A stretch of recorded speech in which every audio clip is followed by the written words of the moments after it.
Hello, everyone, and welcome to the COO Summit meeting. My name is Sandra, and I will be moderating today's call. Our speaker today is Frank D. Quattlebaum, Jr., Manufacturing Operations Manager, Harley-Davidson Motorcycle Company, Kansas City Facility, presenting Top 3 Things You Must Consider When Closing a Factory. We will turn to the presentation in just a moment, but first I want to go over the web conference instructions. Everyone is currently in mute so that the background noise does not become distracting for the other participants. To view today's presentation as the screens change live, you may go to the link that was sent to you in your reminder email. Once in there, you may click anywhere on the page. Everyone see the pop-up with the option to make a comment? Feel free to ask questions by clicking on any slide, and we'll make sure all of your questions are answered. For the newer participants in the group, it might be useful to review some of the main benefits you can take advantage of as a member at no additional charge. First are the live monthly web conference meetings, which you've already dialed into today. I hope you find these useful, and we have an excellent lineup, which you can see by going to our website's schedule page. Second, we do record all of these. So if you are traveling or stuck in another meeting, simply log in at your leisure, and the full archives of past meetings are available to you with a number of interesting topics. Third, get to know the other members. By logging in, you can see all of their profiles, and we are glad to make any introductions if wished. Fourth, if you are wrestling with any key issues or decisions, we strongly encourage you to reach out to the other members. Also, our site makes it very easy to post questions. The seniority and experience of your fellow members makes this the best possible forum to get advice from others who have probably dealt with the same issues and can give you sound advice on what worked and what did not. Fifth, we really encourage site visits. If you've not visited others' offices to have a great discussion on best practices and see their facilities, please do so. You can log in to see the other members' companies and cities, so feel free to reach out, or, as mentioned, we are happy to make introductions.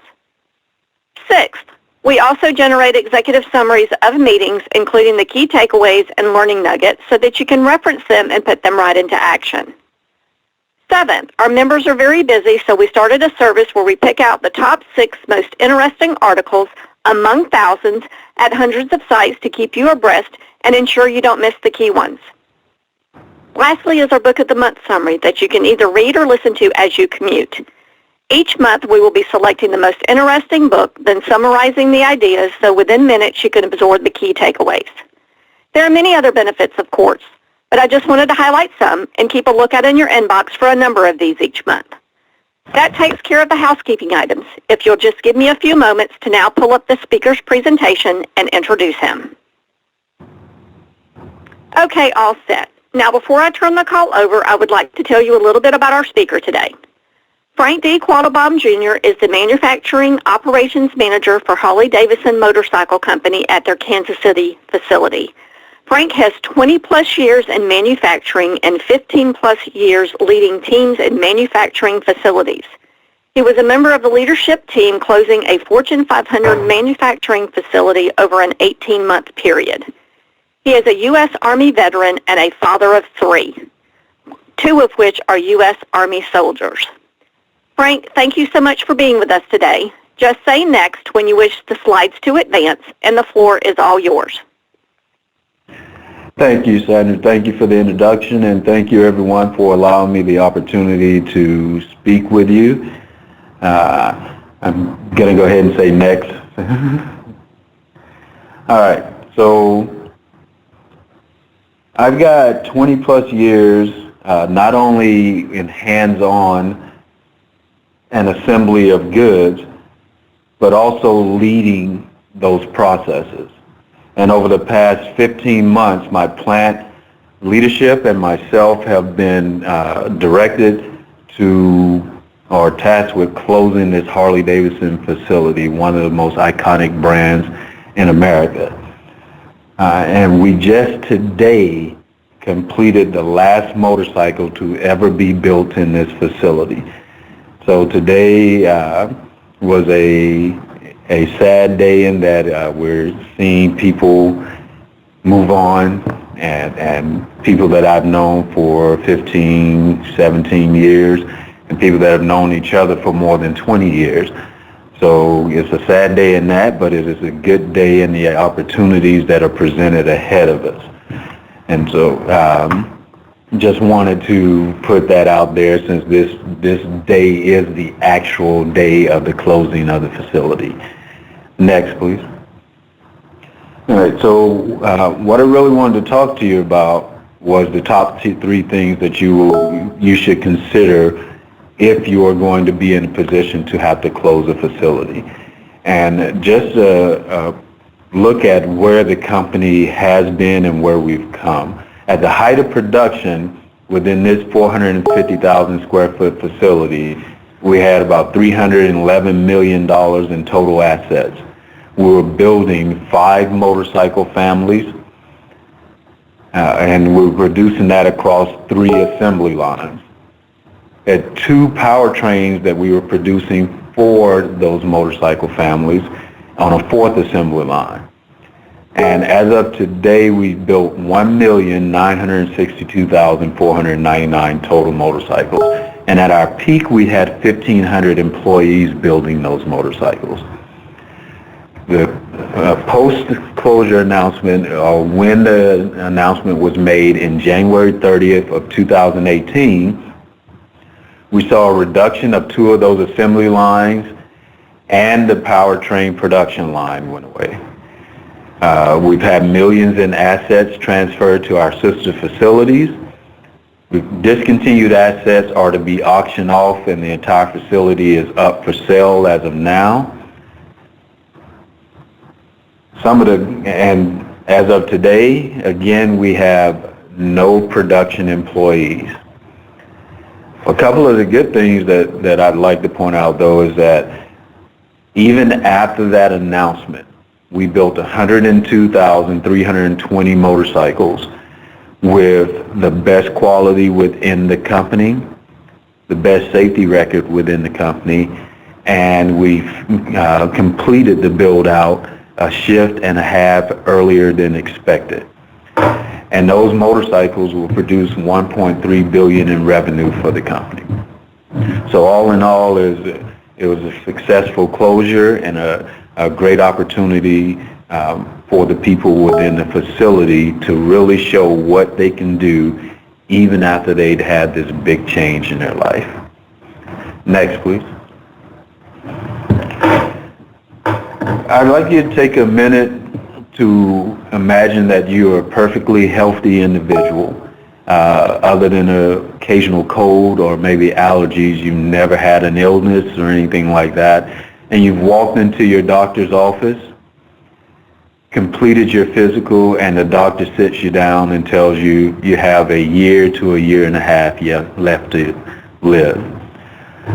I would venture to say that most of us would change the way we would live that last year or so, right? We'd make different decisions. We'd do things a little bit differently, probably live our best life during that time frame, because a year to a year and a half is a pretty good amount of time. So by the same token, though, that year or year and a half could allow you to grow bitter and dysfunctional, knowing that you're going to die at the end. And we kind of looked at it that way when we were dealing with closing this facility. We had a bunch of people who had expected to retire from this facility, that this would be their lifelong employment up until retirement, and some of them were expecting their children to work here. In fact, some of them did have their children working here.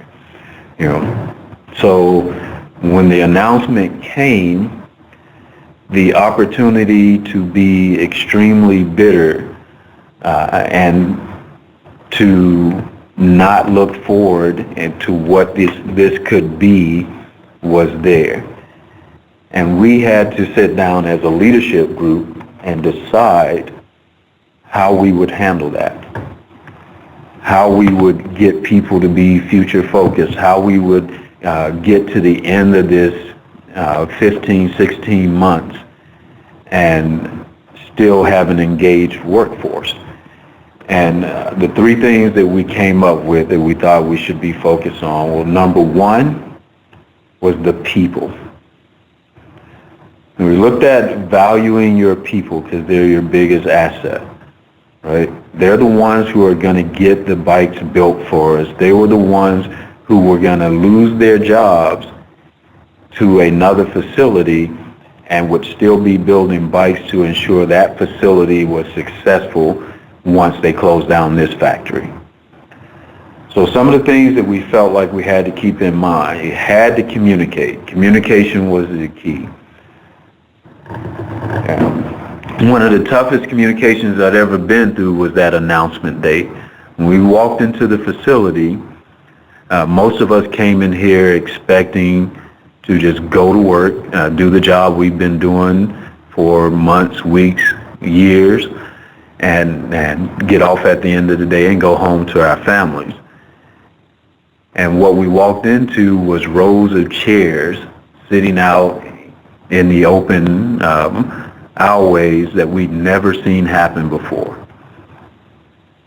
Everyone was sat down and everyone was told,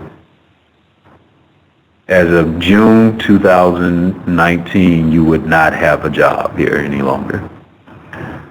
And so once that communication was made, there were hundreds of questions, and we had to be able to answer those questions. And not only did we have to be able to answer them, but we had to be able to answer them over and over again, because no matter what, if you communicate something once, someone's going to miss it. So our motto was, communicating once is never enough, and 100 times is never too much. So you can say it over and over again, 99 times, and that 100th time, something will finally click for another person.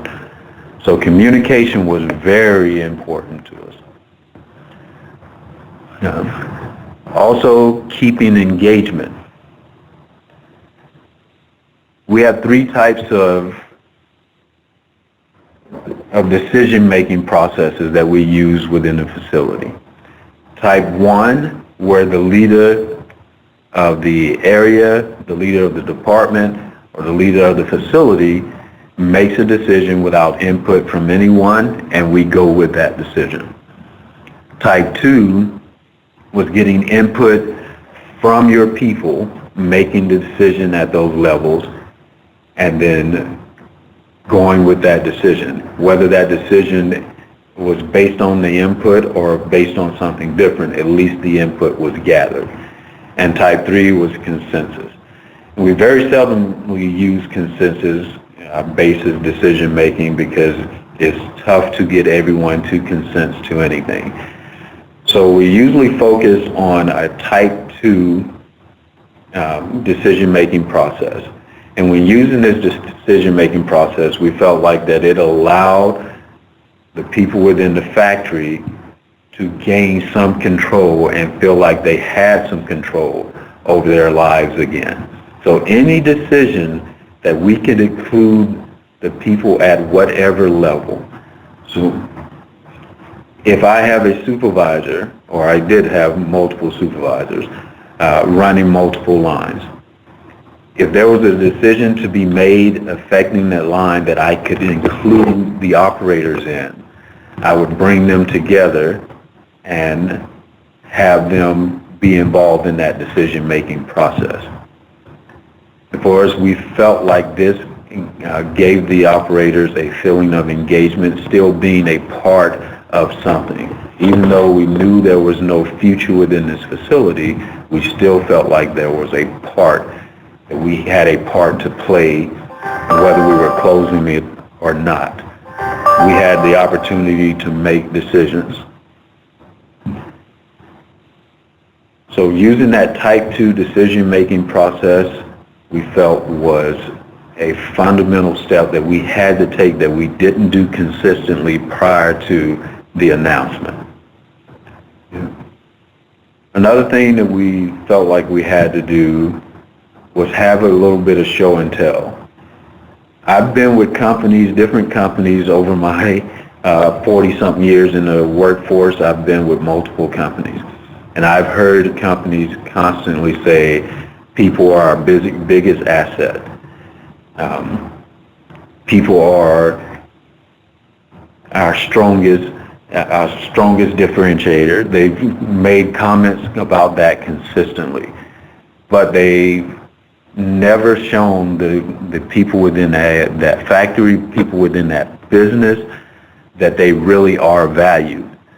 And so we felt like recognition and appreciation could be a KPC or KPI, key process indicator. And so we looked at recognition. How do we recognize people that are here? We started to make sure that on a monthly basis we recognize people for their longevity with the company. So if they've been here 1 year, 5 years, 10 years, of the 20 years, we made sure that that got recognized, not just with telling people about it, but with setting up different functions to celebrate it. We looked at how we can show appreciation. How do we show the people appreciation? Not just tell them we appreciate what they're doing, but show them we appreciate the fact that they come to work every day, that they put in an excellent day's work, that they're building motorcycles at a level that they've never been built before, that they've given us the opportunity as the people to show the company as a whole what a class organization we are. So we put together monthly dinners for everyone. We have a cafeteria that people are able to purchase from, but we put together monthly dinners that the company paid for to show appreciation. We made sure that we recognized and found people doing things right. Gave out drink tokens, gave out gift cards to the cafeteria, different things like that to show people that we were focused on recognizing their contribution to what we had to do. And we pushed people to be future focused. And in parentheses, you see no eulogies allowed, which meant we allowed people to grieve and go through the grief process. We allowed people their emotions. But what we tried to do was, when people started to say this is the last job and commiserate over what they were losing, we helped to focus them on what they could possibly be gaining. So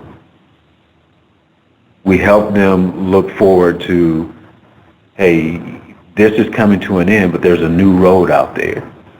And we want you focused on that new road. We want you focused on the job at hand, but we want you also to be focused on where you're going afterwards, so that we don't get stuck in our psyche in the past, which tends to cause depression, go through anger, grief, those different emotions, which cause us to make mistakes within the processes of what we're doing, or when we're not paying attention, causes us to make safety mistakes and people to get hurt.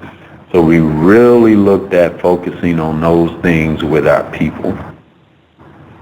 Next, please. The next thing we focus on is the work. How are we going to get the work done? We still had 1.5 years or so of motorcycles to get built. We just because the announcement was made does not mean that our responsibilities went away. So we looked at, how do we leave a legacy, or what type of legacy do we really want to leave? And when we talked to our members, our operators and our employees, we talked a lot about the shared fate. We were all in this together. So there were very few salaried people that were picking up and moving somewhere else within the company, just like there were very few hourly people doing it. So we both sides of that coin shared the same fate.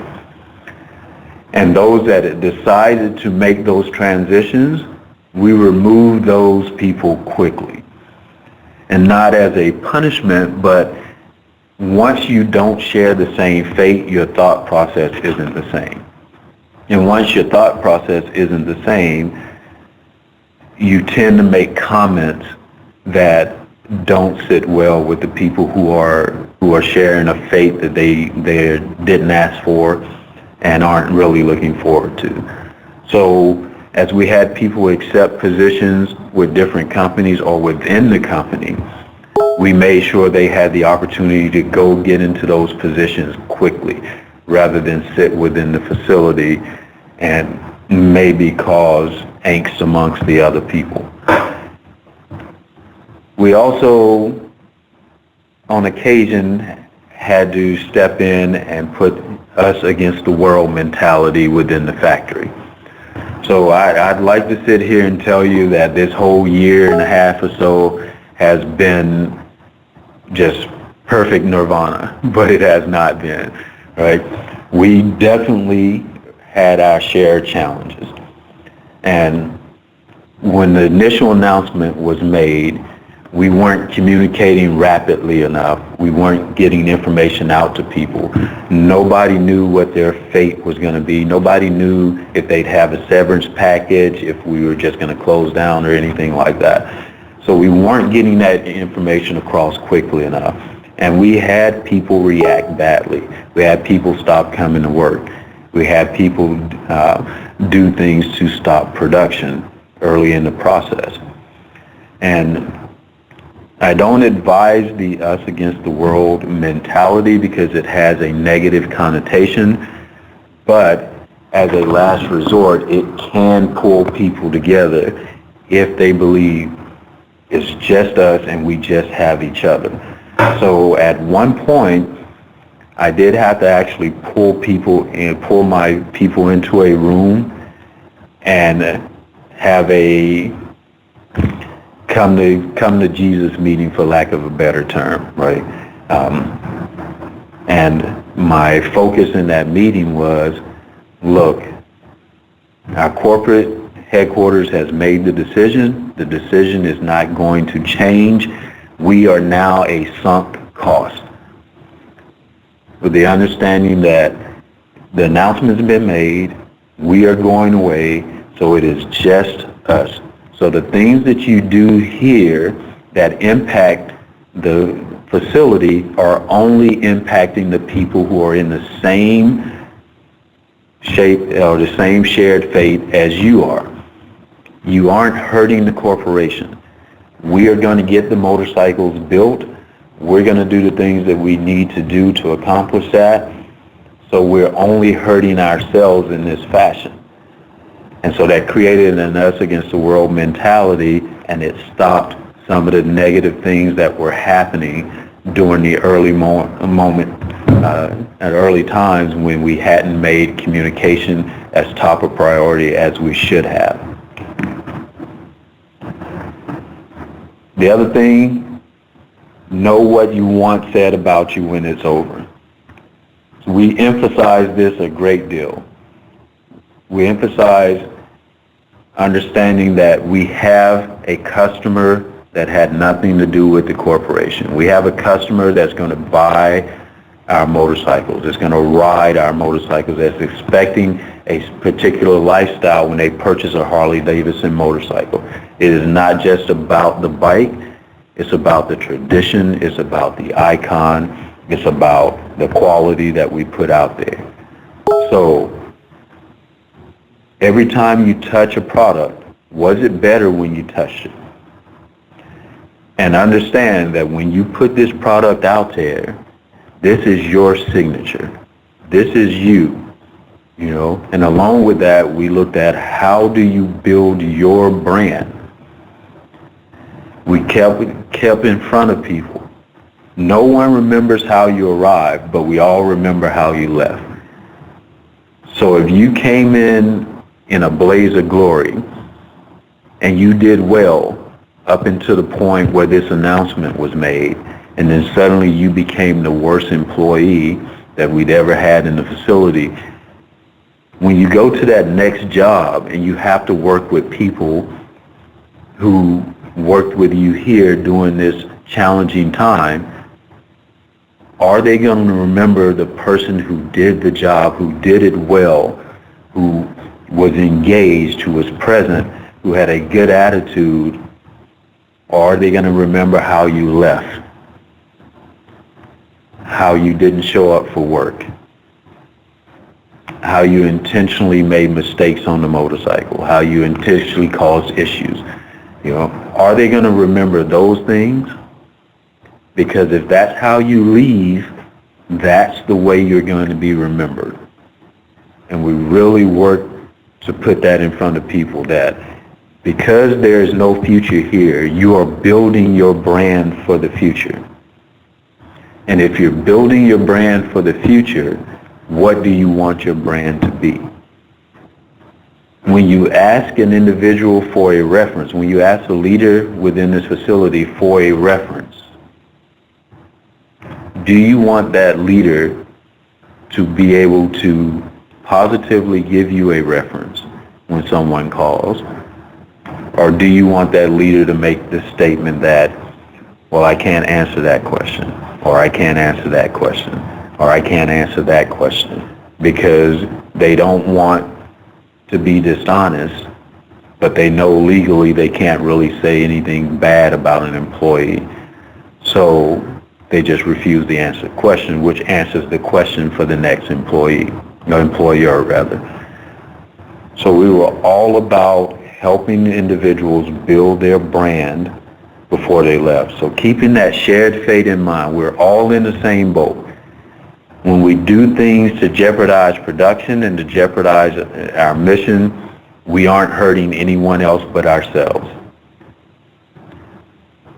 What do you want to be said about you when it's over? And what is your brand? When you move to that next thing that you're going to be doing, that next job, or that next business you're going to open, anything you're going to be doing in the future, what is your brand? What do you want said about you? We constantly harped on those things. Next, please. And then we looked at the future. We wanted people to be focused on the job at hand and not to necessarily spend much time in the past and not be too focused on the future. Initially, that's where we needed people to be, and we needed them to be there so that we would do the job at hand. But part of getting them there was knowing that as leaders, we had to focus on the future for them, right? And so one of the things that we looked at was when we're talking to people and we're talking about the current job that we're doing and where they were going in the future, were we empathizing with their situation or were we sympathizing?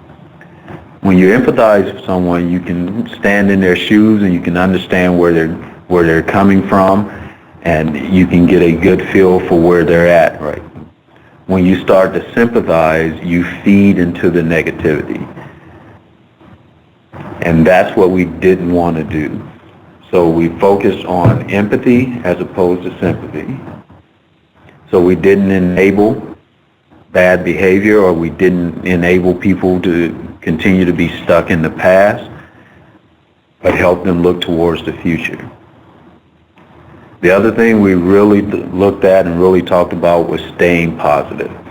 You know, staying positive within the framework of what we had going on. So understanding that misery loves company, but if you look at it, positivity loves company too. Whatever emotion you're feeling or wherever you are, it is going to draw people to you.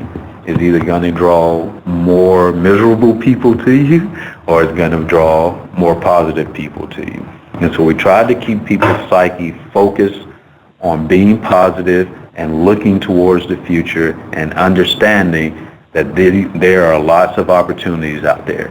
Here in Kansas City, the unemployment rate is relatively low. You know, there are jobs out here for people to have.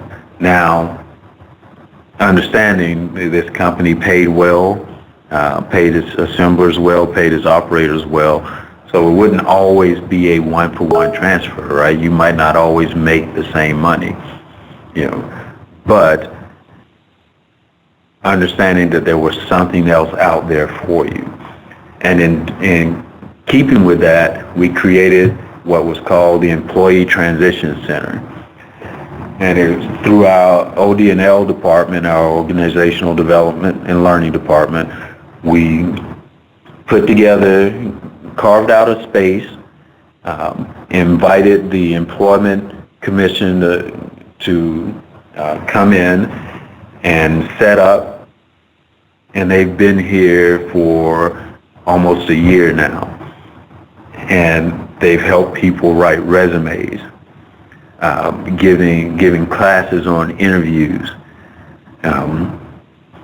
the way you dress for an interview, different things like that. We've also had multiple career fairs. So we've had 2 career fairs where we actually brought in people that were hiring, you know, not people that were looking to pad their application process and maybe look to the future to hire, but people who are currently needing to fill positions.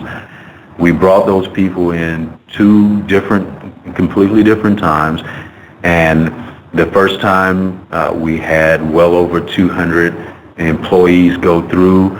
We had 35 to 40 employers there to speak with and interview and take resumes for people. So our main goal was 100% employment for anybody leaving this facility, not just the Harley-Davidson employees, but our 3PL employees who are also attached to a portion of this building, our Tier 1 employees who are in here, any contractors that we had within the facility. It was open to everyone to go in there and try to move forward with their career.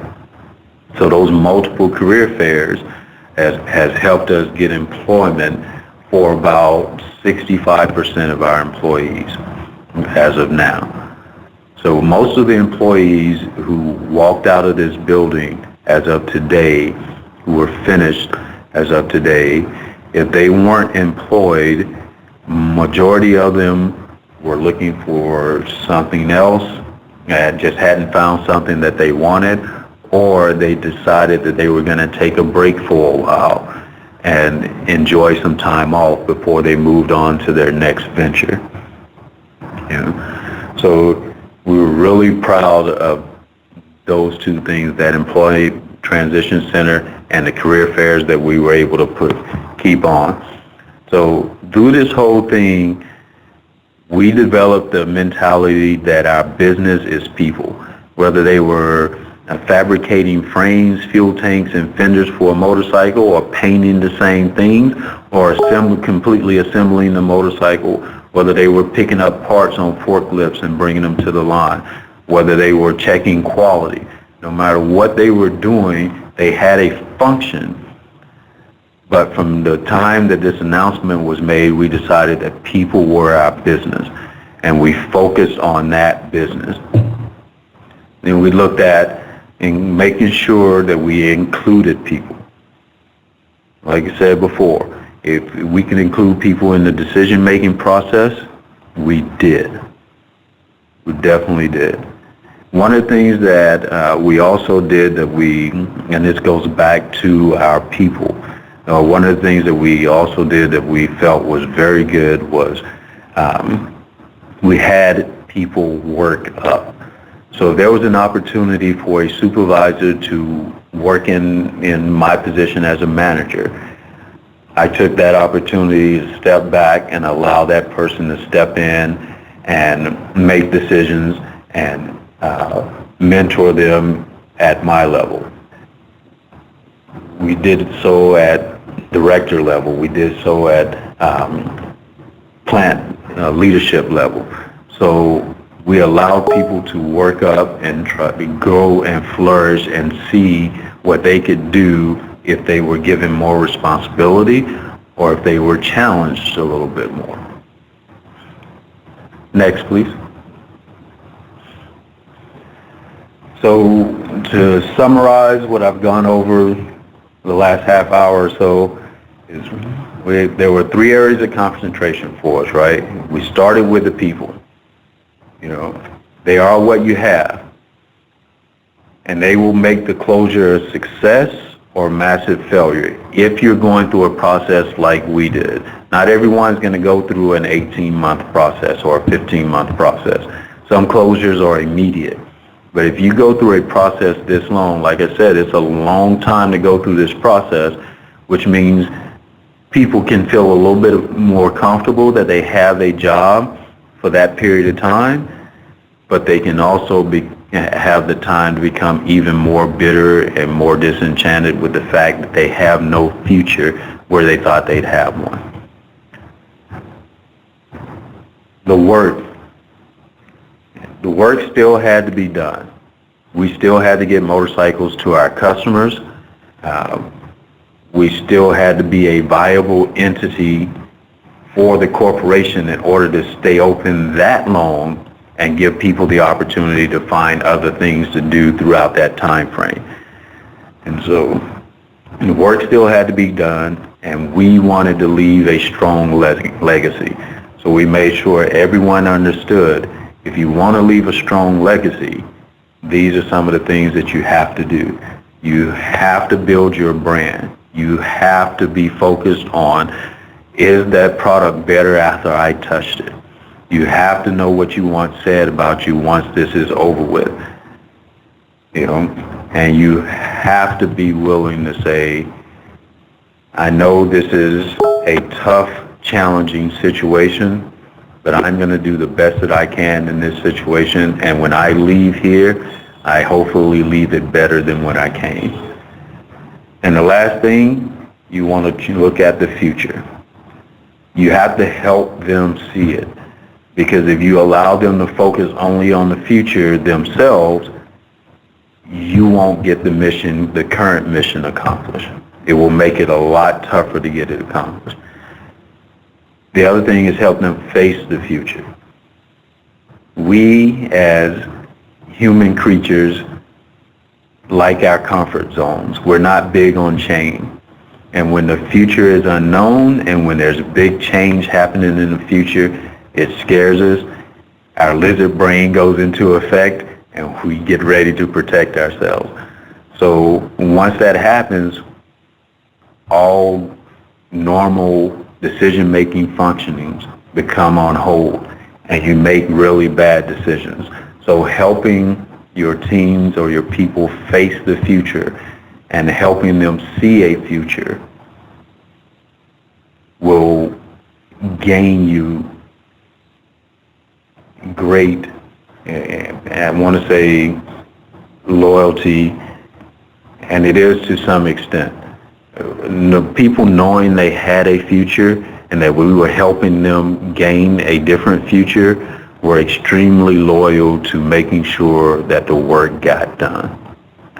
And the last thing you want to do is help them go after that future. Be encouraging, be positive, be an ear that they can sometimes vent to or they can bounce ideas off of, because if they have that and they know they have something to go after, where they're at isn't as bad. So in closing, that's the end of my presentation. I'll be happy to take questions and answer any questions you guys might have. Thank you, Frank. We really enjoyed your presentation. Before I go out and check the chat line of questions submitted, do we have any live questions? Again, it is *6 to unmute your line and go ahead with your questions. Or a reminder, you can also click anywhere on this last slide. Then you will see how to make a comment so you can type your question if wished. So again, any live questions? Okay, Frank, we have received several questions throughout your presentation. Keep in mind you may have touched on these, but I'll ask them all anyway just in case there's something you would like to add to or elaborate on. Okay. Our first question. As you wound your way through this process and did things like organize dinners, involve employees in decision-making, and so on, how did you keep your credibility? And then the second part would be, how did you prevent them from thinking you were doing all this so that they wouldn't leave before you were ready to have them go? Okay. One of the main ways that we kept our credibility was that we were upfront and honest about it. We did let them know that part of it was we wanted them to stay.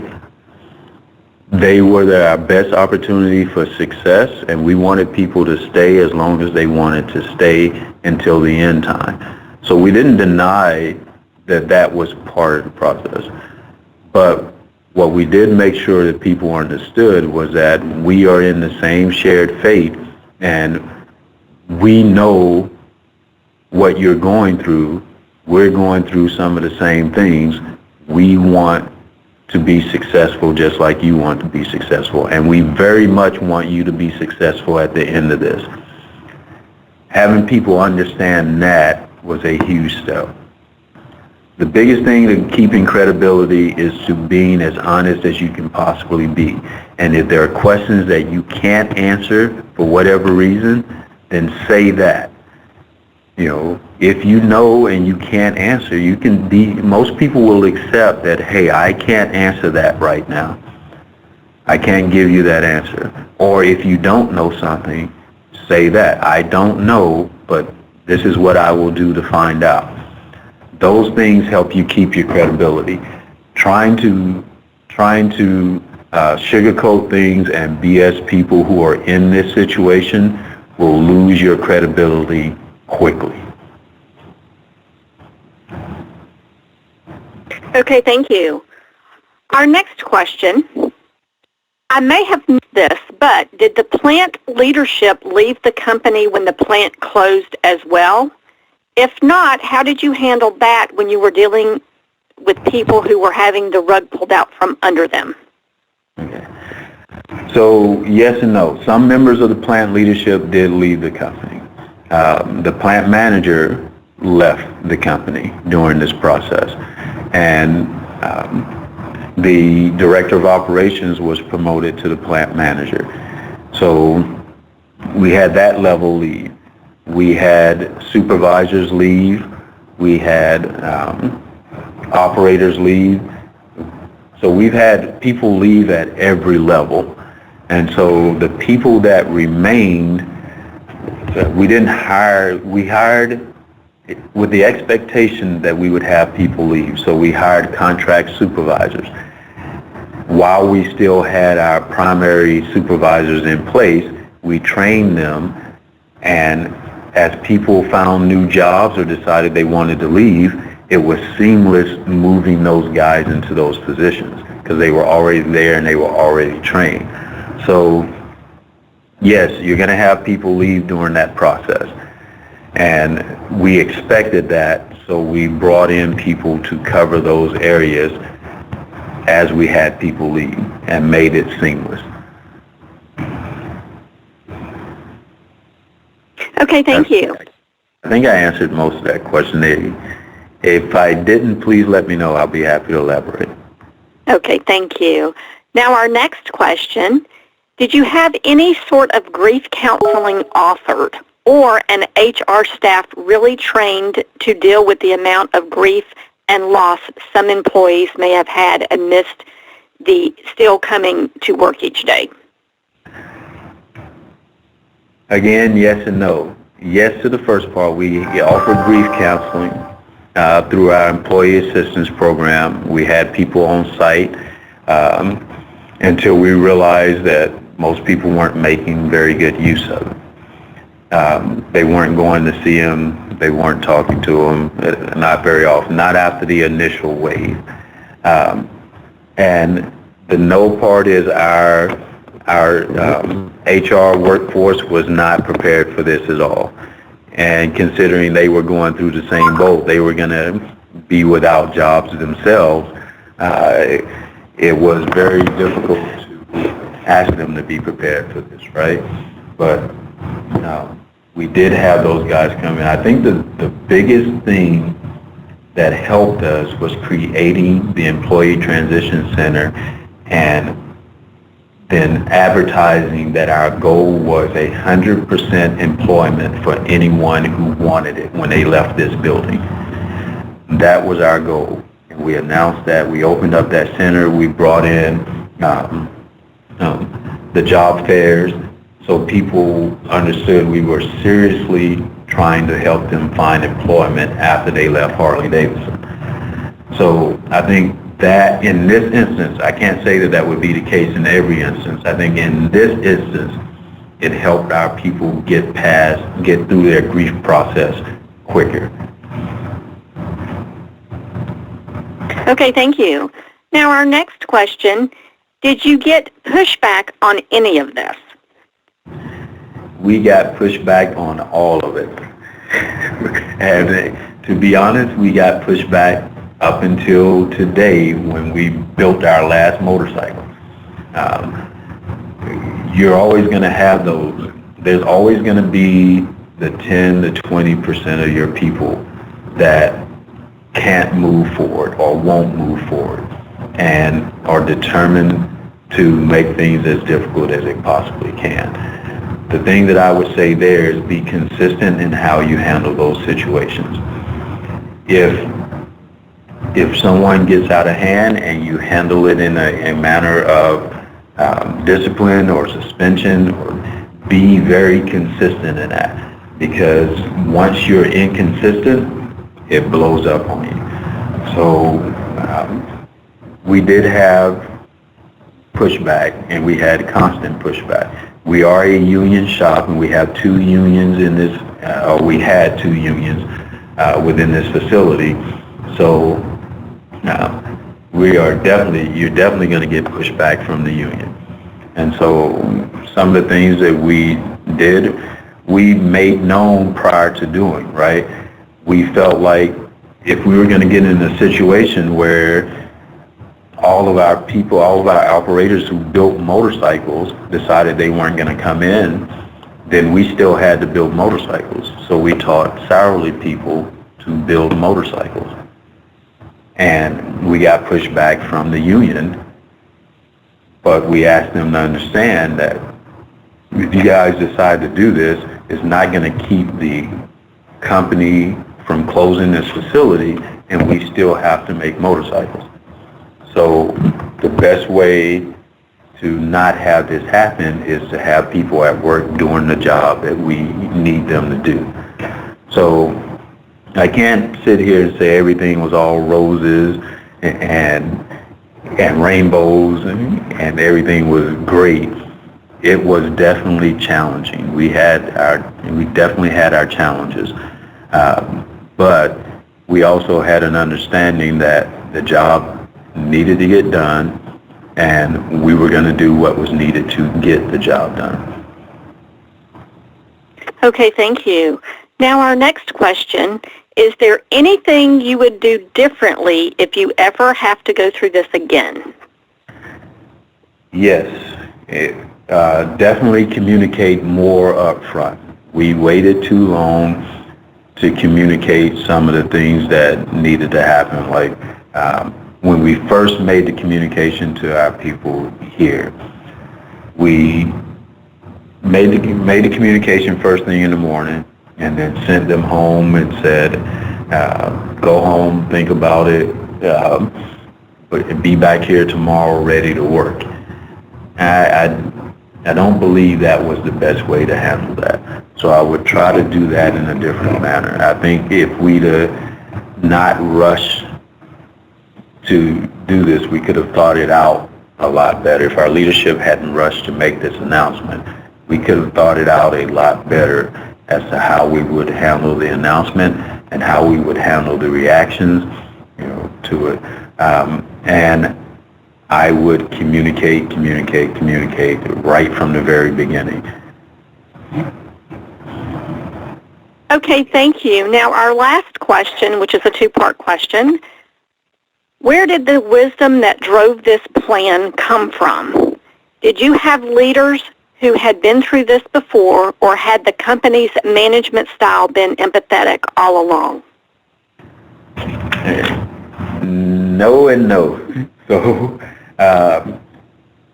the plan was developed over a short period of time by the leadership of the plant. And our initial leader within the plant was not an empathetic leader. He was more driven, less feeling, more task-oriented, less people-oriented. But the guy who took over for him was more people-oriented. And so he helped guide us through that process of developing a plan that was really focused on our people, rather than the fact that we still had to build motorcycles for the next year and a half. So we could have gotten the same things done. I just don't believe we would have been quite as successful.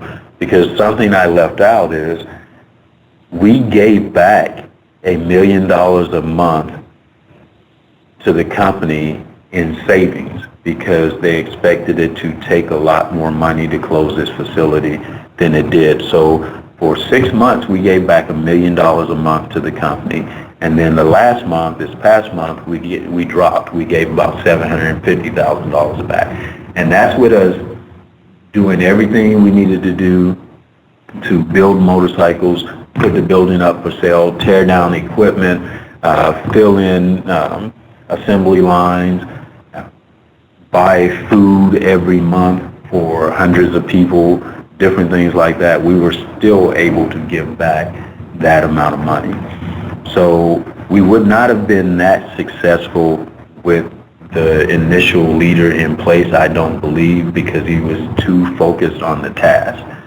So having that leader put in place that could focus on the people and understand that focusing on the people would help us get the task done was the big change that drove us there.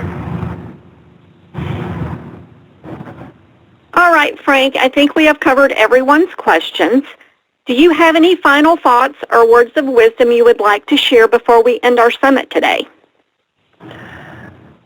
Yes, I'd like to just say, number one, thank you for allowing me the opportunity to speak with you. I really appreciate it, and I really enjoyed your questions. But number two, I really, really believe in the statement that no one remembers how you came in, but they always remember how you left. And so if you can impart anything onto your people, especially as they're leaving your organization or if they've given notice for whatever reason, I think that is the thing for them to remember. You know, how you leave an organization, that's your legacy. You know, no matter what you did 1, 5, 10 years before that, how you leave is going to be your legacy. And so I think if people remember that, they think more about what they're doing before they leave an organization. Frank, simply wonderful thoughts. On behalf of all of the executives on the line, I would like to thank you for sharing such powerful ideas and key thoughts with us today. Your involvement and dedication to our profession sets a high benchmark for others to follow. For all of the participants on today's call, thank you for your continued membership and insightful questions for today's speaker. The meeting is now officially concluded. Frank, thank you so much again, and everyone have a great day. Thank you. You guys have a great day.